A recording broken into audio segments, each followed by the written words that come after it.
Well, hello everybody. Happy New Year. It's the Tingling Tea and we're here on Tuesday nights. I wish you told me that you were going to bring me in right away. I would have been on it. Hey, listen, we were already running like a few minutes late. Excuse me, everybody, but I'm not used to being available on Tuesdays. So I'm like totally, this has been just like the craziest day for us. Here in the East Coast, we have like 8-degree weather outside. It's seriously So, freezing. It's just yes, absolutely freezing. absolutely freezing, so much so that my pipes froze in my house. Mm, So, what? yeah, so this isn't, excuse me, this isn't an uncommon thing. We have an old Victorian home, so this happens a lot. But hold on, Exciting.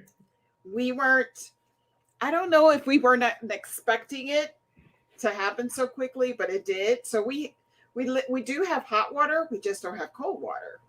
So Oh, in these instances in the last 3 years that we've been living here, I just run a very hot bath water and let it cool down, and then I just take a bath because I can't shower in this hot water. You so has know, this happened every year since you've been here?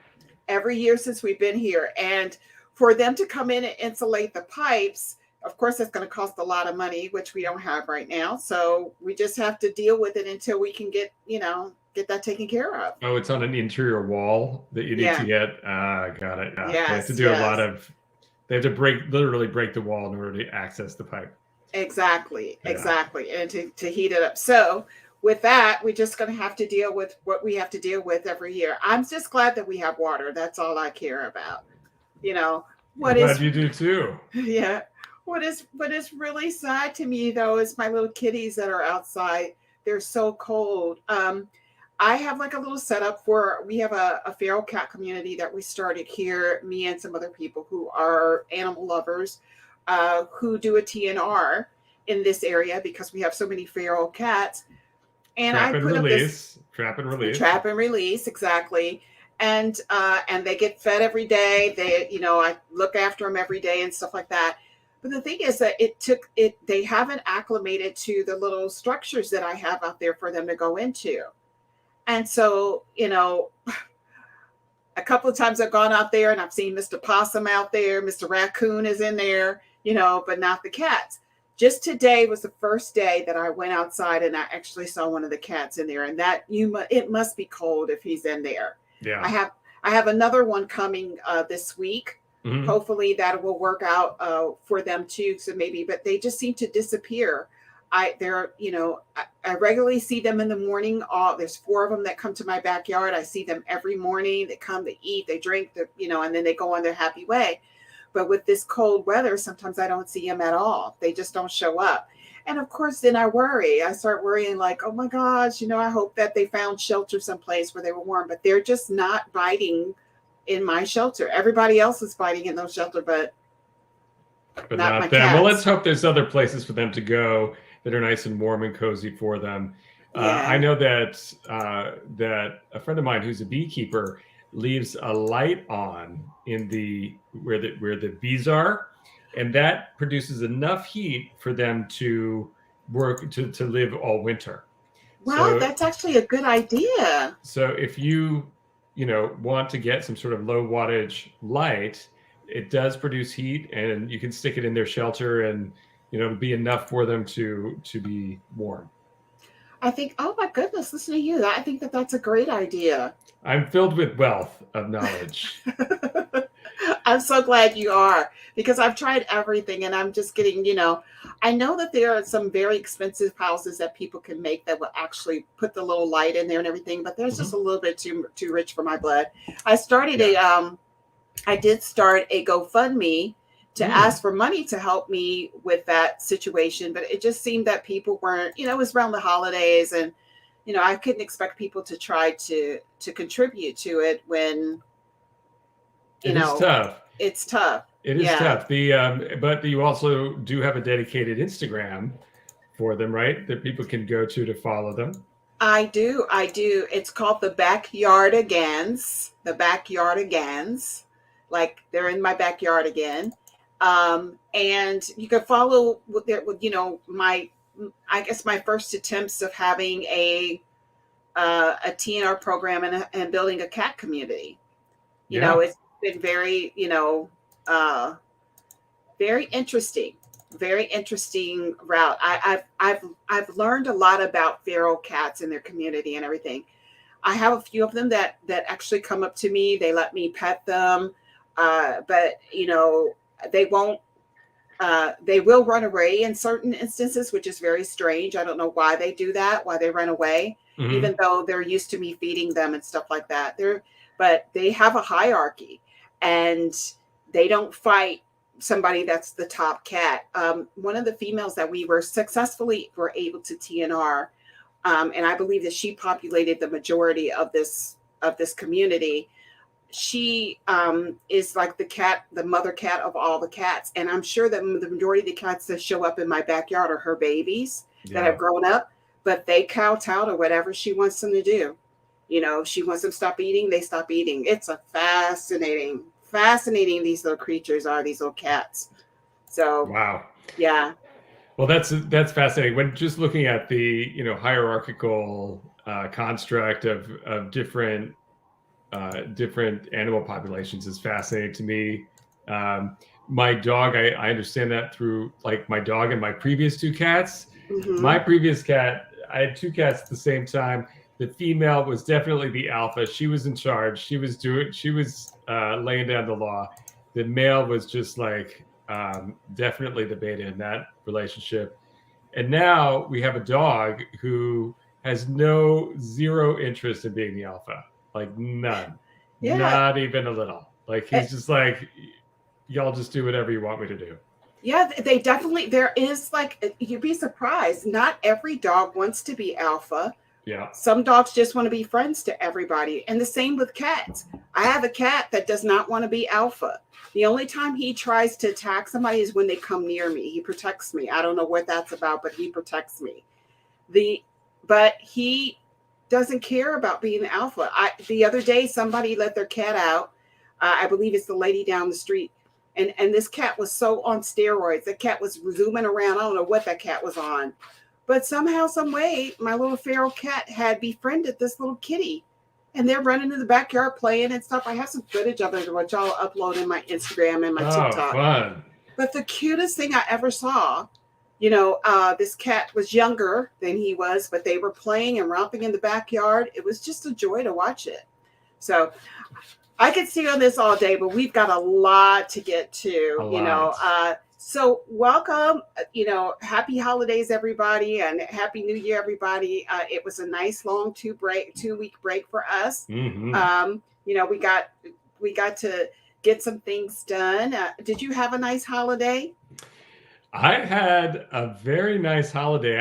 I had sort of an interesting 2 weeks off. The first weeks I went to my parents and did a lot of hiking, and that was great because they were in the South and it was nice and beautiful weather. And then I was like, oh, this is great. I'm going to continue to do hiking in the next week. And it rained and was foggy every single day. And not just a little fog. Like I couldn't see the trees in the backyard fog every single day. But that forced me to stay at home and just become one with the couch and do some gaming that I hadn't done, do some watching of videos and movies that I hadn't done, which is something that we'll talk about in a second. So I ended up having a really nice and relaxing time, even though I wished it was a little more physical. I wanted to go out and be outside and do some hiking. How about you?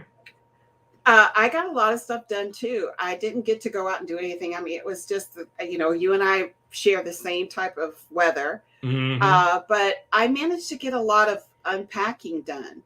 I know that's been on your to-do list for a couple of years. It has been, and the reason being, I mean, if you do watch the show, I lost, 2 of my major caregivers growing up, my stepdad and my mom, one like right after the other, and so there are some things that I have of my mother's that was very hard for me to get into, because everything reminded me of home and of my parents and stuff.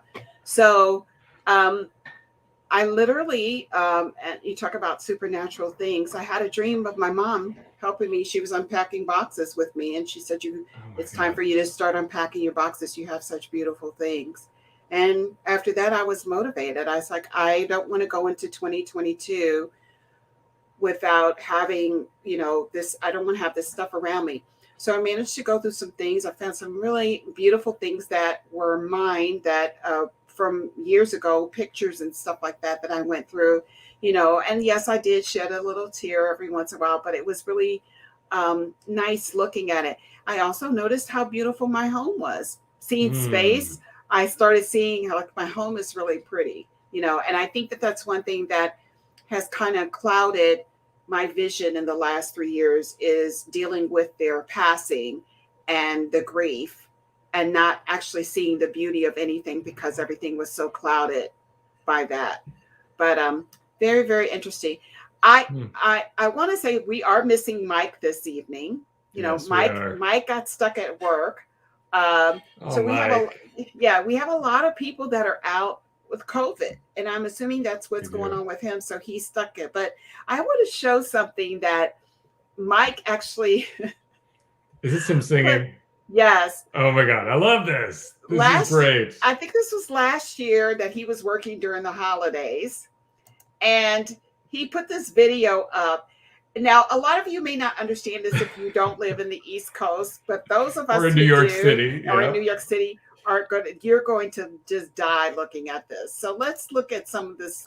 Let's look at Mike. So let's set it up for a second. So okay. Mike is someone that sits in a booth and handles the general public who have questions and want to get like either their Metro card or something like that refilled. But he handles lots of random people that come up to him every single day, and he has a fantastic personality for that.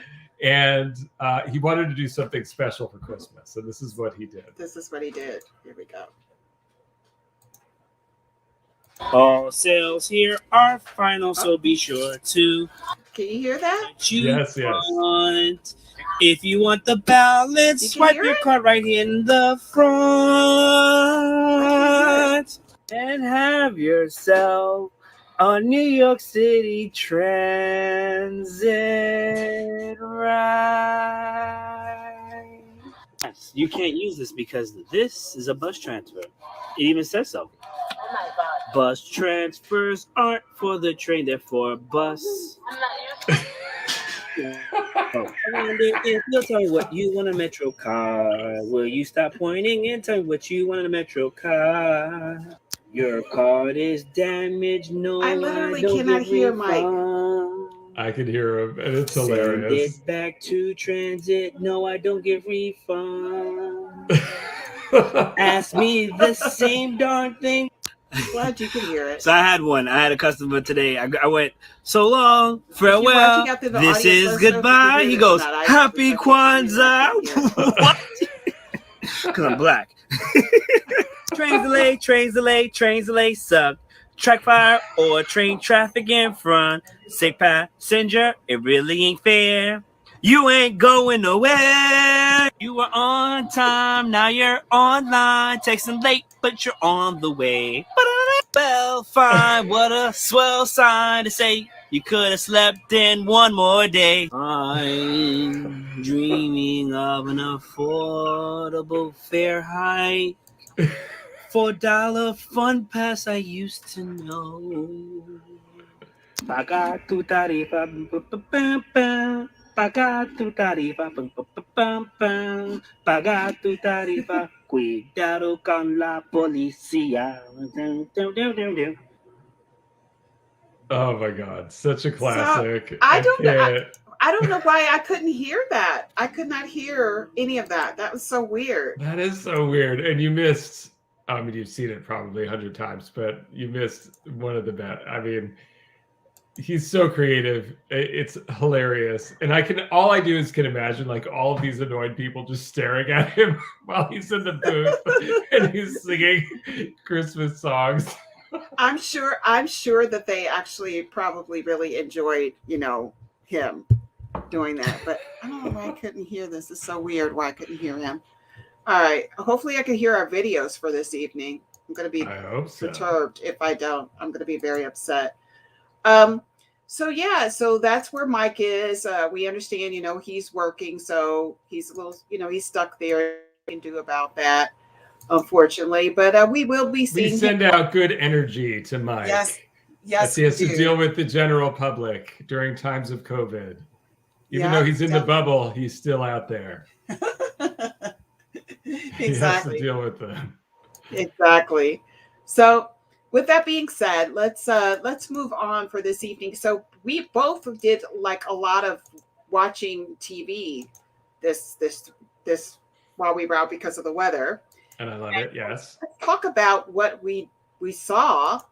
Both of us saw some really good stuff this 2 weeks that we were off. We did. We did. Before we start doing that, let's go just a little bit further after saying Happy New Year to everybody and the fact that we are now on Tuesday nights at 7:30 p.m. Eastern Standard Time. Tingling Tuesdays as opposed to Tingling Thursdays because we needed to move it because we have a lot of other stuff that we're doing over the week, the last part of the week. And this is one of the things that we wanted to mention to you all. So CRYPTID Production is starting a new series called A Slice of Life, and it's going to be starting on Thursday, February the 24th. It's a once-a-month series where we talk to people who live just a different lifestyle than normal. We talk to people, we get to ask questions of people that you normally would not be able to ask questions of. People from different communities, people from different walks of life, people with different jobs.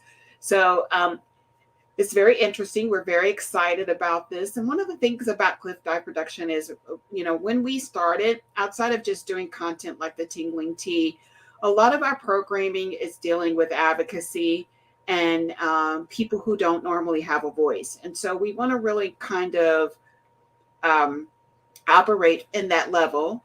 Now that we've been in existence now for almost 2 years. And so we just wanted to make sure that we are providing that type of content on a regular basis, keeping in line with our vision statement. Well, that's absolutely true. And if you know people that would be good for this, please contact us.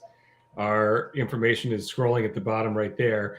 We are trying to really offer a peek into diverse people that live diverse lifestyles, and whatever that means, just people that don't fall into the norm. And we would love to give them a forum, ask questions that are not sort of judging them, but just generally curious and talking to them and trying to help people understand the life that they choose to live. So please reach out to us. And that's, you said it perfectly there. The thing about that is that a lot of us may see an individual, we may have misconceptions of somebody just based on what media has put in front of us. Maybe, something that somebody told us, what, religious institutions have told us about individuals, but we want to actually have conversation with those people and talk to them. And it's more like, a friend sitting around a table, drinking our tea and eating our piece of pie and just talking to people that we've never maybe encountered before ever and getting a better understanding of who these people are. Absolutely. I think it's going to be a fun, exciting time. I am looking forward to this so much. Me too. I think it's about time that we give voice to people that don't necessarily have that. I agree wholeheartedly. All right. So with that being said, what did we watch while we were on break? Wow. We watched so much stuff, but I want to start with you. You did watch a couple of things. Yeah. What did you watch? Not the other person? No. All right. So first of all, before we get into this, I have to say I watched What We Do in the Shadows, the TV version on Hulu, which is the most amazing show ever. I just have to tell people this. They like, you are missing out. Go to Hulu. I actually subscribed to Hulu just so I could watch this show. So I watched that. I think it is brilliant. All 3 seasons are brilliant. There's a movie that is brilliant. It is so worth seeing. It's about a group of vampires who have been around for a long time, and they are all in a house. They're roommates in a house in Staten Island. And wait a minute, when did it move from New Zealand to Staten Island? Oh, they're in the TV show. The TV show, they're in Staten Island. Oh my God, I'm loving it. And they are the laziest vampires you could ever imagine. They're supposed to be taking over the world, but instead they just are like hanging out in their house in Staten Island, and they're doing like these little. They're interacting with the local color community in Staten Island, and it's hilarious. Like, it is absolutely hilarious. I can't wait to watch it. I absolutely love the movie, and I am a huge fan of Taika Waititi, and I love this guy so much. I love him so much. Wherever he is, I pray that I meet him one day because I love him so much. But him and his friends, who also did A Flock of Concords and some other videos together, they are extremely hilarious. It's so worth seeing. And what we do in the shadows, by far, I think one of my favorite all-time comedy movies, up there with Young Frankenstein. I laughed so hard watching that movie. I can't wait to see this show, and I'm definitely going to be watching it now. You'll have so many moments of hilarity watching this show. It's just, they just go all out. It's just brilliant. I think it's fantastic. I can't wait. Yes. So I had to call that out because it was so, so good. So what else did you watch? The other thing I was addicted to were like real crime dramas. I did like lots of crime documentaries going on Netflix, on Prime, even some on HBO Max. They have some really great documentaries out there about real crime. Oh, look, there's your cat in the background. So cute. So I was addicted to that. But I want to talk about a couple of things. The first one, I realized just before we got on the air that I forgot to tell you about this. So let me tell you about this. And this is so, I don't know how I forgot to tell you about this. This is a movie called Wind River. Have you ever seen Wind River? No. Oh my gosh. It is on Netflix right now, and it's about a veteran hunter helping an FBI agent investigate the murder of a young woman on a Wyoming Native American reservation. Oh. And it stars Elizabeth Olsen and Jeremy Renner. What? And it gives you major No Country for Old Men vibes. Major. It is so good. Wow. It is so good. When this premiered at Cannes, it got a 7-minute standing ovation at the end. It was like, it is so good. Well, but what's very important is probably what you're going to say. Please finish what you're saying, and then I'll add on.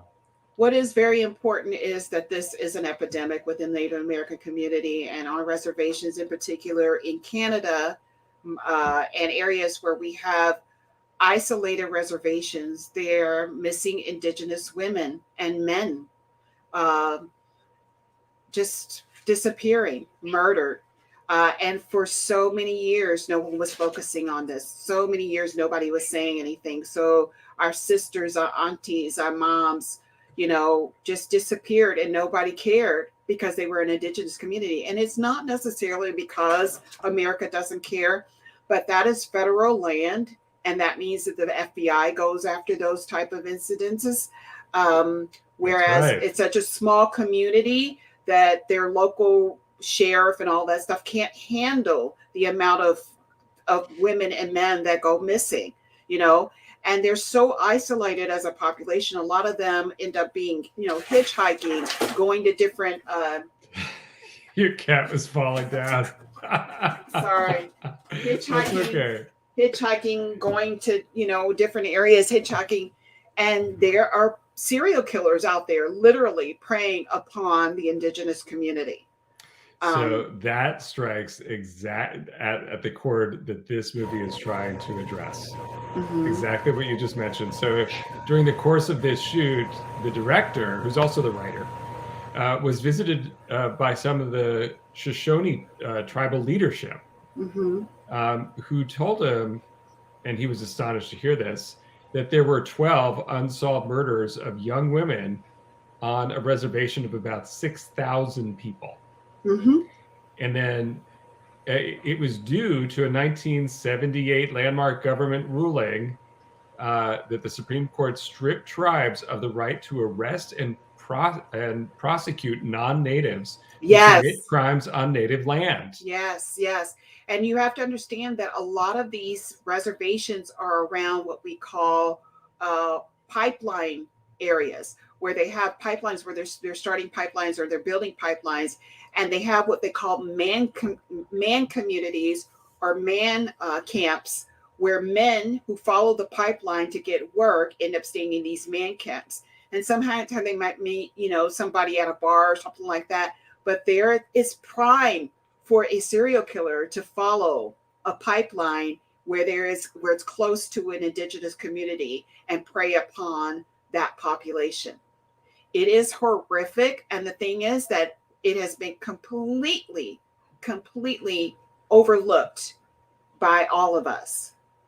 Meanwhile, all of these cases, thank God for Deb Haaland, and thank God for her being elected, because now they have started opening these cases. This is why you're seeing right now the unearthing of all of these children that were lost in these residential schools and such, because our indigenous population, our indigenous relatives were forgotten, and all because of that federal loophole. That's right. And by the way, the Wind River is the 7th largest reservation in the U.S. So definitely recommend Wind River. It's now on Netflix. Definitely check that out. It speaks to everything that Les was saying, and it is fantastically acted. I mean, literally everything that you were saying. It is really a great story, and it's really scary too in some parts. So let's move on to the next one. Okay, so tell me what you did watch. Let's go ahead. All right. Well, I did watch 2 movies. First movie is called The Manor, and The Manor came out by Amazon. Exactly right. And it stars Barbara Hershey, who's in the background there. And I always get excited when I see Barbara Hershey in a movie. Yeah, I always do. I think she's fantastic. I think she's so interesting. There's something about her that's fascinating to watch. I have to admit, I always think about her when it comes to beaches. Like I always think of beaches when I think. But anyway, she is such a fantastic actress, and it's really something that I experienced when I volunteered at an elderly home. You constantly have older people that are desperate to get home, desperate to leave, want to go home, are packed up, ready to go, waiting for people to pick them up, only to know that nobody's coming for them. And it's either something wrong, they're just not connected to what's going on. And in some of these facilities, it's not such a great experience anyway. I would want to get out of there as well. But this movie is really about Judith Albright, who is the long-haired Barbara Hershey and sitting in the back left. And she suffers a mild stroke, as one does when they get older. And then she makes the decision to go into this nursing home, which is this historic mansion, where she becomes convinced of the supernatural forces, that supernatural forces are trying to kill residents, including her. But this is all in the guise of, she might be losing her mind. Maybe she's no longer in touch with reality. And so she has to struggle with, all of these people that would normally be her advocates turning on her and still try to fend for herself and save her life. I see Bruce Davidson in there too, by far one of my favorite actors. That's right. So Bruce Davidson is in here, and this is the first time he appeared together with Barbara Hershey. They were together in a film called The Last Summer, which came out in 1969. Yes, and I remember. Yep, and that was filmed. That film was originally rated X because it had some disturbing content. So that's what I know about Barbara Hershey, is that Barbara Hershey always was very risque when it came to her content that she did. You know, there was always some type of sexual dilemma or sexual something going on with all of her films when I was growing up in the early 60s and late 70s, early 70s and stuff like that. And that's what I recall about her. But she basically changed who she was, because outside of the fact that she was very sexualized in her movies, she is just a phenomenal actor.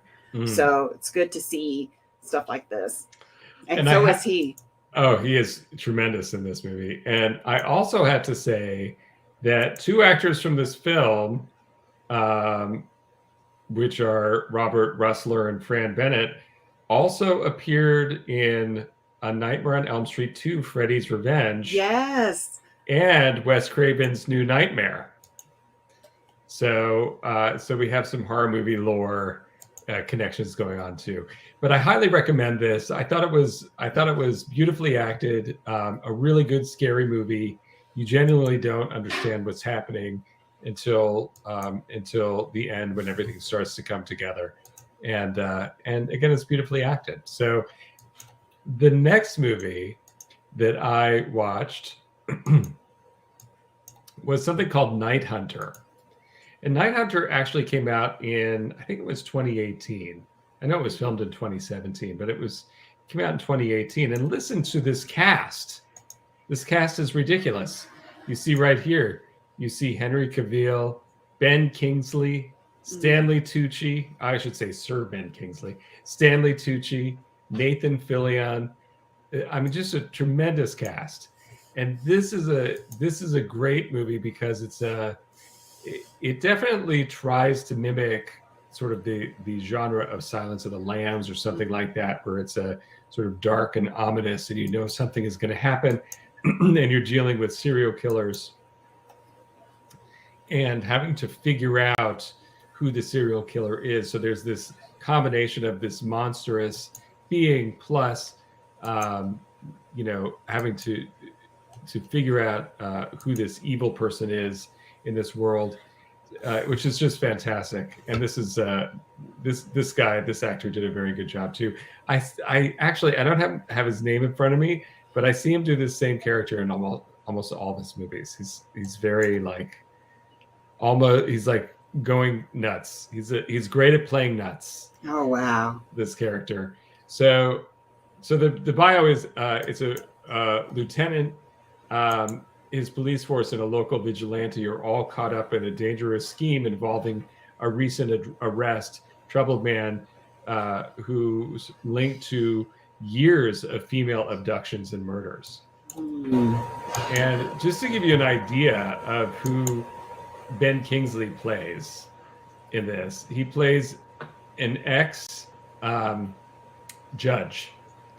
who is tired of not being able to permit, because of the limitations of the law, not being able to permit all of the crime information that should be shared during a trial. And so he becomes a vigilante. Wow. Based on some of that additional information that he knows about. Wow. And he teams up with someone to basically take men that are pedophiles off the streets, which is fantastic. I mean, it's an amazing story. It's really good. Wow. Highly recommend it. And by the way, I also liked it that Henry Cavill is not like Superman. You know what I mean? He plays a flawed human who is trying to overcome his flaws to do the best he can in this very difficult situation. I don't care which way he's flawed. I will watch him. Definitely. And then to me, it's much more interesting to watch a character like this than to watch like Superman, who's the stakes aren't quite as high for Superman. I don't ever listen. He's in The Witcher right now, which is something we'll definitely talk about at some point, which is a television show on Netflix. It's just beautiful, man. He is a beautiful man. Yes, definitely. And one of the things that I think is very interesting is you do have some very hard-hitting actors in here, but you also have a British cast, which also makes it adds to the combination of the dynamic. You know, I love me as a working actor here in New York City. I basically love all of my actor friends that I'm out there, but I have to tell you, the British do it well. They do bring it, don't they? They do. I don't think I've seen a bad one. So, Yeah. So definitely very good. All right. Well, I saw a couple of things that I thought were really just like interesting. And one my husband got me into, which is M. Night Shyamalan's Servant. It's on Apple TV. And it is what I want to say, it's on the course for anything that is M. Night Shyamalan, but this is creepy. Really? Creepy, yes. So it was written by Tony Bascala, and it's executive produced by M. Night Shyamalan. And the story is, it follows Dorothy and Sean Turner, a couple who live in Philadelphia who are very, very wealthy, who suffer the loss of their child through something very horrific. The name of their child's name is Jericho. And as a result of this, Dorothy, who is grieving, she has not accepted the death of her child. So her psychologist recommended they get one of these like babies that are like authentic feeling baby, to use that as an outlet for her grief. And she believes that this doll is her baby. She believes that. And it's not until she comes to the realization about her child where we're seeing that, but we're seeing a woman who is completely at the phrase of insanity, because of the loss of this child. And so, and it's beautifully well done what happens with the child, what you find out the story about the child. But she hires a nanny for this doll. Now, imagine searching for a nanny and your husband knowing that this is a doll and you don't. Your husband trying to explain to a nanny, listen, you're going to be essentially taking care of a doll. And that she believes is what, or so here's the husband right here picking up the doll. He's just like discarding it and everything. But what ends up happening is, though, the longer this nanny who they hired by the name of Leanne stays at the house, this baby comes to life. What? Yes. You talk about some tour de force acting in this. Unbelievable acting in this. And you're constantly asking yourself, what in the heck is going on? And you can't stop watching it. That sounds amazing. Which is really exciting too is Rupert Grint is in this from the Harry Potter movies. Mm-hmm. He has now matured. He's now an actor. You do not see him as Ron Weasley anymore. And he is phenomenal in this show. He is phenomenal. It is in its third season is about to start. It's in the second season. You can watch 2 seasons of it. And one of the interesting things that M. Night Shyamalan did with this show is that he made it 30 minutes, each episode 30 minutes. Really? Yes. So you watch 30-minute episodes quickly, but there's so much packed into that 30 minutes. So much weirdness and strangeness. Another interesting thing that he decided to do is they never leave the house. Wow, that is interesting. So their house is this beautiful, beautiful brownstone in Philly.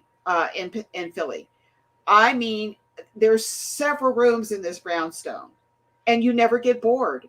But they never leave the house. And by the way, I also noticed that it stars Lauren Ambrose. Yes. As the grieving mother. Yes. Wow. 6 Feet Under fans will like to see her there. Yeah. Well, actually, no. Lauren Ambrose doesn't play the grieving mother. The grieving mother is played by Jessica Chastain. Jessica Chastain. Is that her name? Not Jessica Chastain. Is that Lauren Ambrose? Is that her name?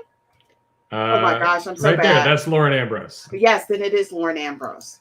I get them mixed up. I'm sorry. Oh my gosh, lady, I'm so sorry. Yes. Yes, I am so sorry. I'm sure a lot of people get her mixed up, but she's amazing. She's amazing in this. Yeah, that's her on the right. Yeah, that's her. Yes. She's amazing. Everybody, all the acting is just amazing in this show. I will never forget her name again now, Lauren Ambrose. I will never forget your name. But phenomenal acting. I always enjoyed her name. I thought Ambrose was like Ambrosia. Yeah, it is. Well, nice. she lives up to it. The complexity in which she plays this character, the frailty of this character, and also the control and manipulation of this character that she plays. Yeah. Yeah. So very, very good. The other show that I watched, and I think I mentioned it here on before on the Tingling Tea, was Sweet Home, which is a next Netflix series. Sweet Home is a Korean horror film. Only the way the Koreans can do it. When it comes to it, it's a South Korean apocalyptic horror starring Song Kang, Lee Jin Wook, and Lee Si Young and Lee Do Hyun, and it's based in on the Naver webtoon of the same name. Now, a Naver webtoon is like a comic. Oh, okay. Yeah, which I didn't know that it was a comic. I had no idea. But now that explains some of the creature effects in this. So literally what it is there's a family tragedy, and this young man who is someone who is in isolation after the death of his family is living in their apartment, and monsters start to take over the world and trying to wipe out humanity. And these people are trapped in an apartment complex while these monsters are trying to take over. The thing is that when these monsters take over, and you're doomed to be taken over by these monsters at some point, you don't know when this transformation is going to happen. And the monster preys on your worst personality flaws. So you're going to see some dynamics of the people who live within this community trying to fight not only the monsters outside, but the monsters inside of themselves. And not everybody is nice in this apartment complex. This looks good. It's very, very good. But he is also now fighting these creatures as a young man, because there's only so many able-bodied men in this apartment complex, while trying to fight the monster inside of himself. Very well acted, very good, and some of the best creature effects I have ever seen. CGI or physical? There are some, I'm not sure how they combine the two, but I think that they might have combined physical with CGI, and so for somehow it works. But it is creepy monster that's effects. CGI. That's definitely CGI. Well, that definitely is CGI, but it is very creepy, the effects. So I highly recommend it. It is playing on Netflix right now, Sweet Home, and that's what I got into over the over the holiday. So no like Hallmark Christmas movies or anything for you? I don't watch those movies. There was a time in my life when I did watch those movies, but then reality set in. Yeah, so no, I don't watch those. I love horror. I love suspense. I love superheroes and action.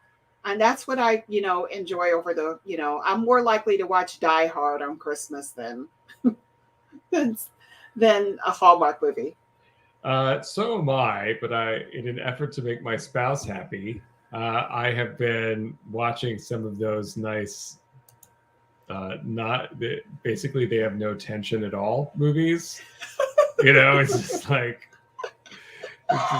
ridiculously, like, exactly what's going to happen. You're like, oh, she's going to fall in love with that guy, and then they're going to do this, and it's a high-powered woman who has to go to a small town only to rediscover the magic of living in a small town and her life again. And she runs into a clerk that helps her, she finds out at the end to be a lawyer, a prince, a prince or something that will sweep her away.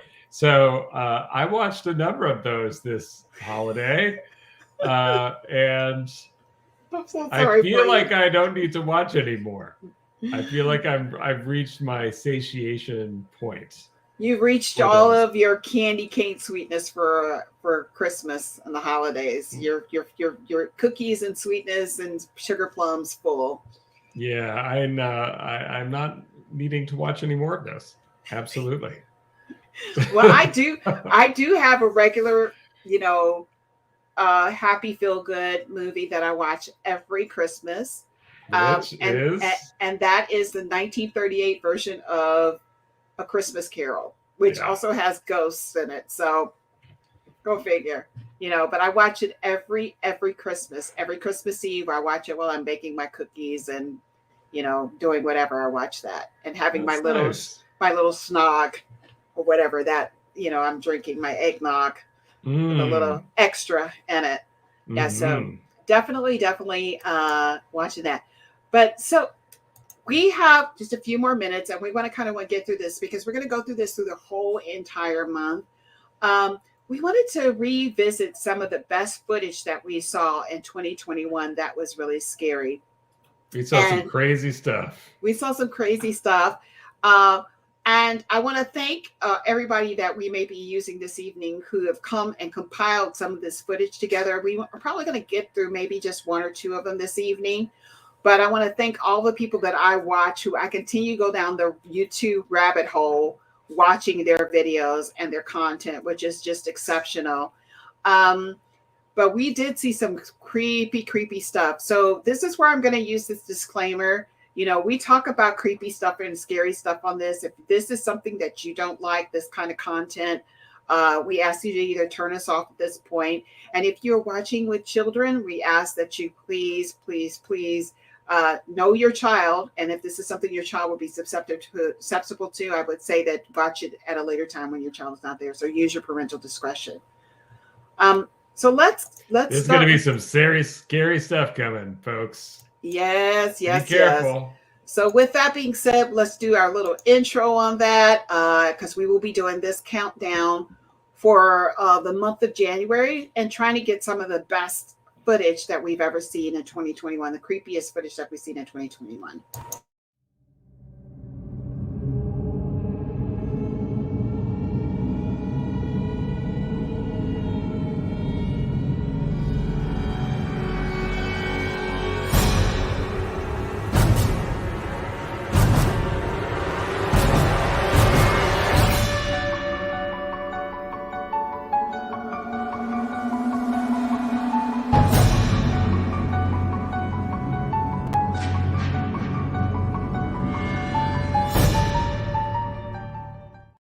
Yes, that's it, folks. The top scariest videos that we saw in 2021 and some that we didn't get to show, but I saw them. And of course, if I'm going to bring creepy to you, it's going to be creepy. So our first installation comes from Slapped Ham. Both you and I love Slapped Ham. Love it. Slapped Ham, you can follow them on YouTube. Go and like and subscribe and start following them and ring that bell so you can see their content. I mean, they do amazing content. They put it together so very well. Mm-hmm. It has a whole vibe that is typically of Slapped Ham.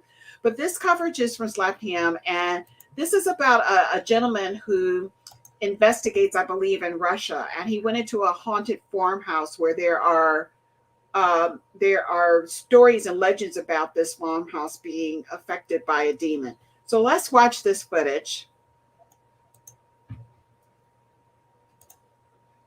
Right now.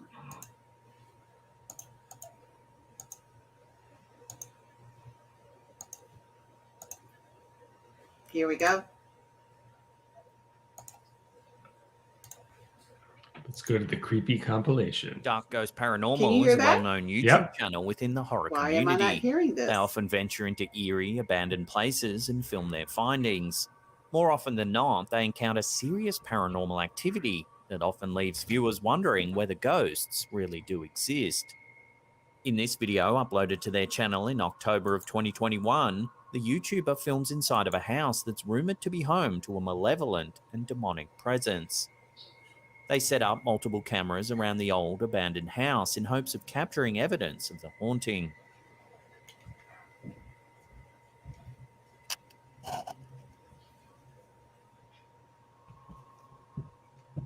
At one point in the video, the uploader is making his way through a dark and eerie-looking room when all of a sudden, this happens.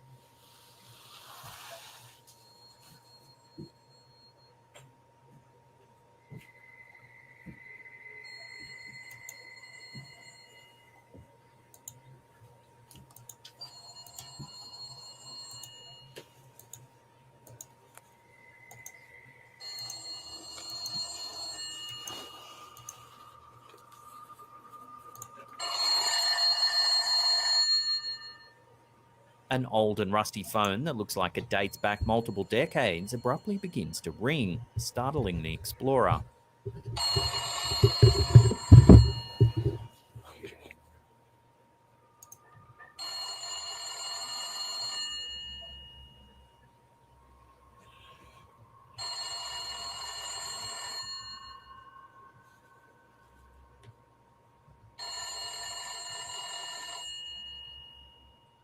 Then, just a minute or so later, another phone begins to ring.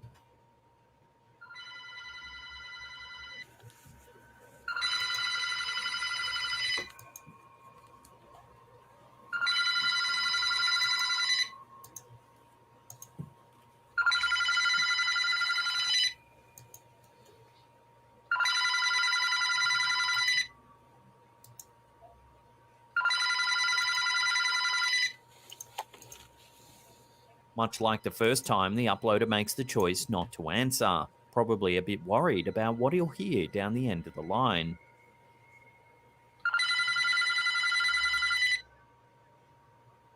A couple of minutes go by when yet another phone starts to ring. This time, they decide to answer.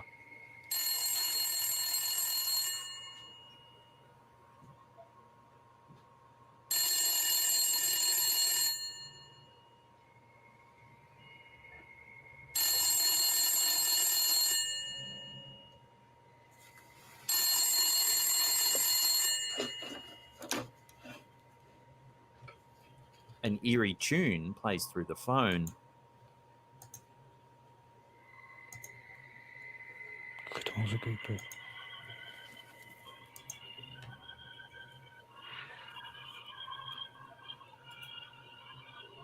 That is the creepiest music. Oh, you can hear it. I'm thinking Okay. it out.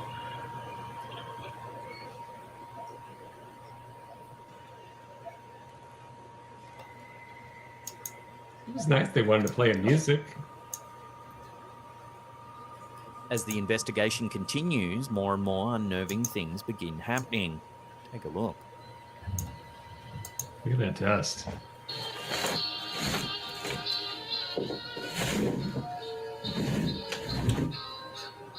Do you hear that music playing in the background? Mm-hmm. It has a haunting lyric. It sounds haunting. Sounds old like the... Whoa, I'd be out.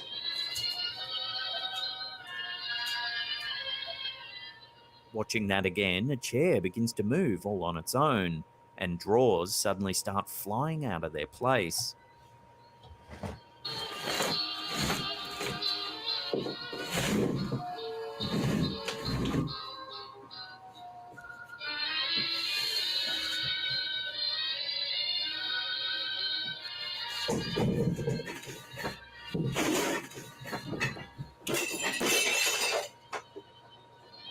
Nope.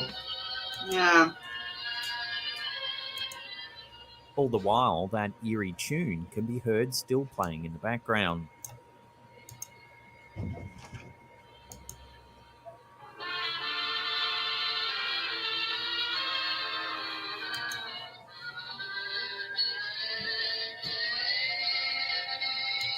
Eventually, the unsettling occurrences become too much for the YouTuber to process, and he decides to leave the house.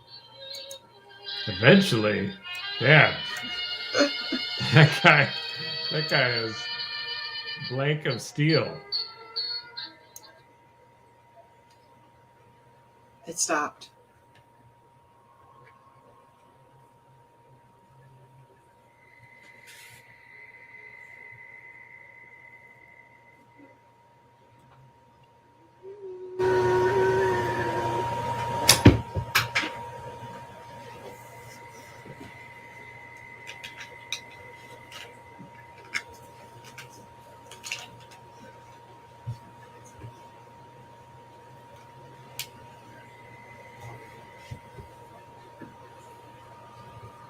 He's super calm, isn't he?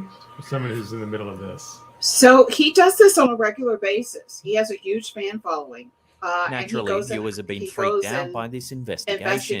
It does seem to show some genuine all by himself. paranormal He does it by activity. himself. He sets up cameras. He does all of it. I've seen some places where he's actually run out. He's like freaked out and he runs out. And this wasn't enough to freak him out? Well, I've seen some that were worse. Oof. So was a demonic force really messing around with this YouTuber? Was it trying to make contact via the old phones? Until further info comes out about this old house, this freaky piece of footage will have to remain a mystery.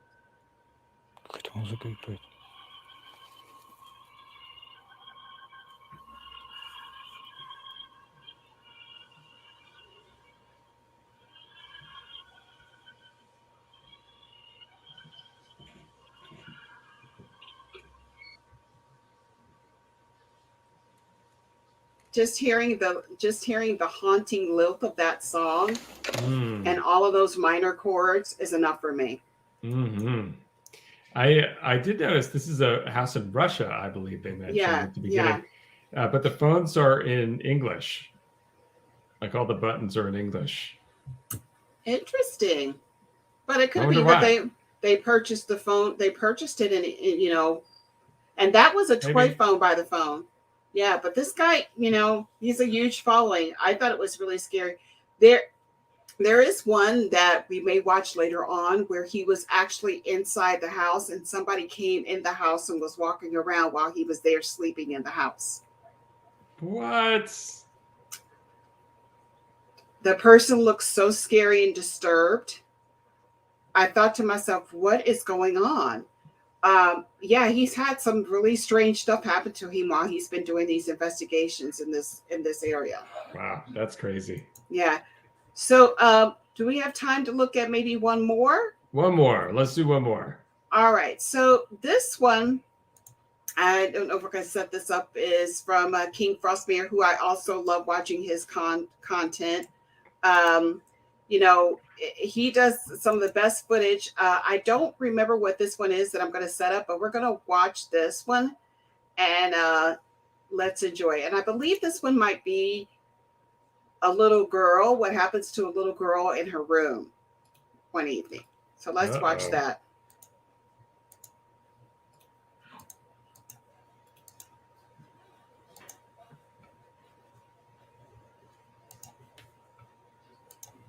This video was recorded by DK Karen, this is a young else. girl from Indonesia who loves traveling and exploring. Today she seemed to be traveling to an old house in the region, which is supposed to be haunted, and it acts as a form of museum of the occult. Apparently it was even used as a filming location for an Indonesian horror film in the past. Being interested in the mysterious side of things, Karen traveled to this house with 2 of her friends to record a little bit and to capture the spirit of this creepy location. Many people are sure that they captured something really scary this day, and while they were touring the upper floor, nobody else was in the house. They were absolutely certain about that.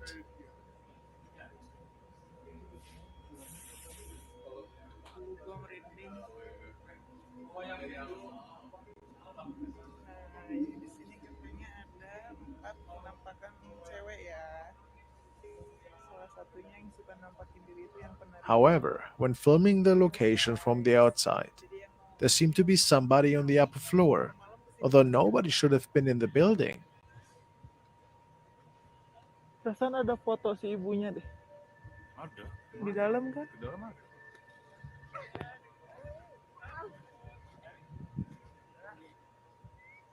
Ada yang tahu rumah ini? Pengabdi setan. Ini pengabdinya.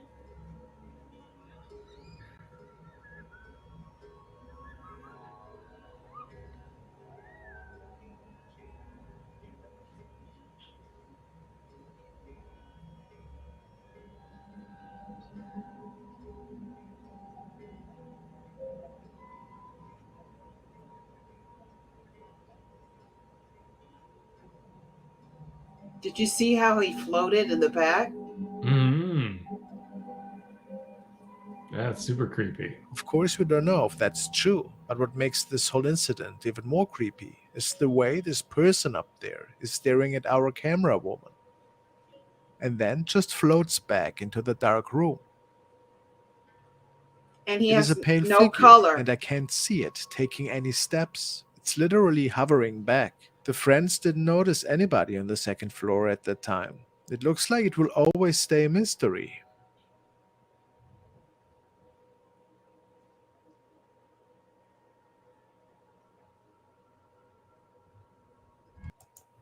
Nice. That was a good one.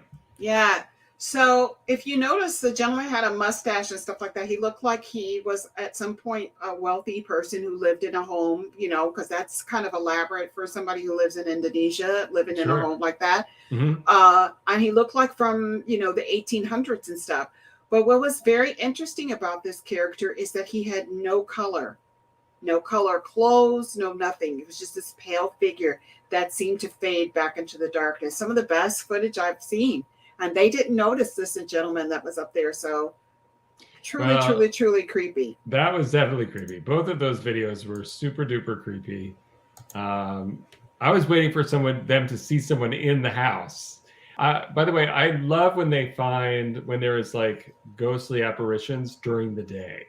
Yes. To me, that's much more scary than, you know, sort of the standard, it's nighttime, we can't really see anything anyway, and we're sort of squinting our eyes to see what we see.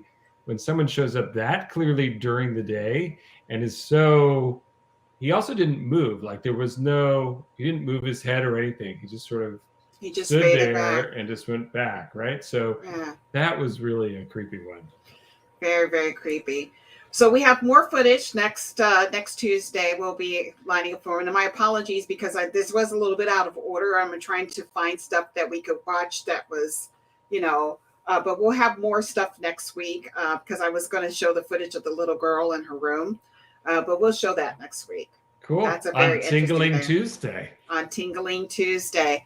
So thank you all who joined us on our new night. Thank you all. Thank you, Auggie, and wherever you are, Mayhem, and Raphael, because he was going to come and join us this evening as well. You know, we'll hopefully see you all next Tuesday. We're looking forward to these Tuesday nights. I feel like really refreshed. It's a lot to be going on in the 3 days, but I'm also looking forward to our Slice of Life show. So am I. I think that will be fascinating. I'm really interested in getting to know people that just don't have a forum out there and can't necessarily tell their story. And I want to know their story. I do too. All right, you all. We'll see you next Tuesday. Have a very wonderful week. Stay warm for all of us who are here on the East Coast who are suffering 8-degree temperatures outside. True. Please stay warm. If you do know of any pets out there, make sure they stay warm too. If you see any feral animals out there, take care of your community because they actually do take care of you. Right. Good night, everybody. We'll see you next Tuesday. Stay spooky.